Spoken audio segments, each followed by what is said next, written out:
So let's continue this conversation. We've got the professors still hanging out over there and the organizers over there. This is our community table with Randy Vines, Joe Wilson, Sarah Thompson, Barrett Taylor.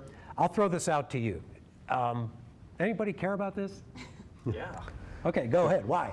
It's fun for our city because I don't think we have very many things that we look at and like, yeah, no, we're doing okay. We're a city with a lot of history. We're a city with a lot of culture, despite what a lot of other people might think. And yeah, it's okay to be proud of something. It's okay to look at ourselves and think, yeah, we're doing okay. This is all right. We can pat ourselves on the back for this. Yeah. Yeah, I mean, I think I'll echo what Joe said. I think very few cities can really claim to have such a rich, amazing history like St. Louis and reach that level of prominence that we reached.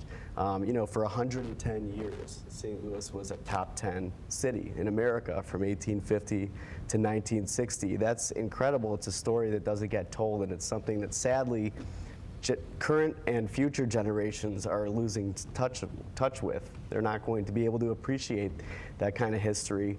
And I think that throwing a huge birthday party, year-long celebration to celebrate the city that we live in, this great, amazing contribution to American culture, is a really great way to really boost to channel Scott Ogilvie, our civic self-esteem. Do you think that really works? I mean, is that before you know, Aaron Buddy, the executive director, was talking about this idea of attachment and you know, doing this to make people, I guess, invested in their city. Is that something that you get a sense? I mean, I'm probably a little biased because I was a history major as an undergrad, and I will hands down say that going to the Missouri History Museum growing up was a huge influence on something that Mr. Wright brought up about learning about African American history. I still remember this exhibit that they had about gospel music, blues music. I wasn't learning that in school, in high school, and that was a time when people didn't consider that history. Exactly. Really. And of course, when I got to college, you could take electives and different classes about that. But I mean, and I'm not trying to do this as a promo for the Missouri History Museum, but hands down, it had a huge influence on how I not only see this, what I learned there, saw there growing up, and thankfully was taken there by my parents, that, you know, I saw and learned about St. Louis history, and it was a huge influence. I still think about, you know, things even you've done, more footage. It's just, you know, and again, I'm going to say I'm biased. I love history, and I'm a history museum. I'm a big fan of history and the History Museum, but it has to do with when you're driving around St. Louis, knowing why people are in this neighborhood, when you look at this building, when even how we act, our attitudes, our behaviors, our consumer behavior comes down to the history of the city. It's so important. I think this is really bringing people together. Okay, well, that's the question, because as John Wright was talking about the divisions in this city, is this something that can really overcome or help even bring to light some of these decisions? Barrett, what do you think? I mean, I think if we acknowledge some of our actual history, you know, you talk about driving down streets. When you drive down Delmar, and on one side you have economic prosperity, on the other side you have some people who live in poverty. Or when you're driving when you're driving on Highway 70, you pass the Arch, and you think about Percy Green and what he stood for. I mean, it's great to talk about 250 years of history, but we have to actually acknowledge some of the issues that we still have today.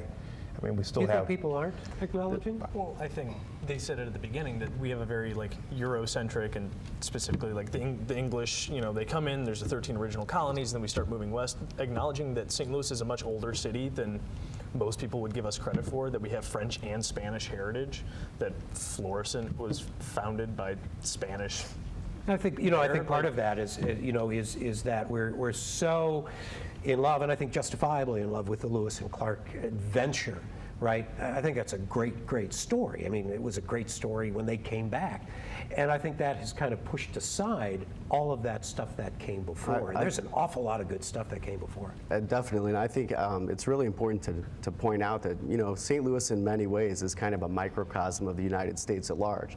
All these divisions and racial strife and political infighting and all of these things that are known to be St. Louis problems are really not just St. Louis problems. They're American problems. And there are things that, that apply to many cities in the United States, many major cities that are multifaceted and have different dimensions and layers of stratification throughout their history. So I think, acknowledging it, definitely doing our best to address it, and find solutions, common solutions to these issues is definitely a good thing. But I don't think it's very good to have this self-defeating attitude like we're some anomaly, that we're so much worse and so much more divided than most cities in America. I will reject that. Well, I think it's also like critical thinking about it. And I think a great example, I was telling someone about the show tonight, and I was saying Bell Fountain Cemetery to me is like a great example of like history in the present and then history in the past. So here you have the cemetery of the wealthiest, some of the wealthiest St. Louisans buried there. But it's north of Mark Twain neighborhood in 2014 and Walnut Park, just to the west of it. And it's like, wow, there's gold in some of these little, in the burials there, and yet around it is some of the most high crime rate area in St. Louis. And so you have to look at it in the present for what it is, and then in the past. And I think it's just critical thinking about places in St. Louis, moments in St. Louis. You have to just look at it from two sides, and Sarah, that knowledge helps you. Yeah, you said you went to the History Museum and you learned some stuff. What about the rest of you guys? Was there an awareness, whether you're newcomers or you've grown up here, of St. Louis history, and if so, how did you learn it? Does it take a personal initiative to learn it?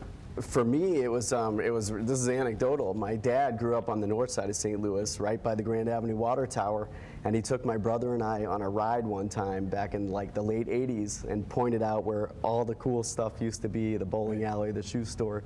And he painted this picture that this city was so vibrant and diverse and active, and he could hop on a streetcar and go anywhere.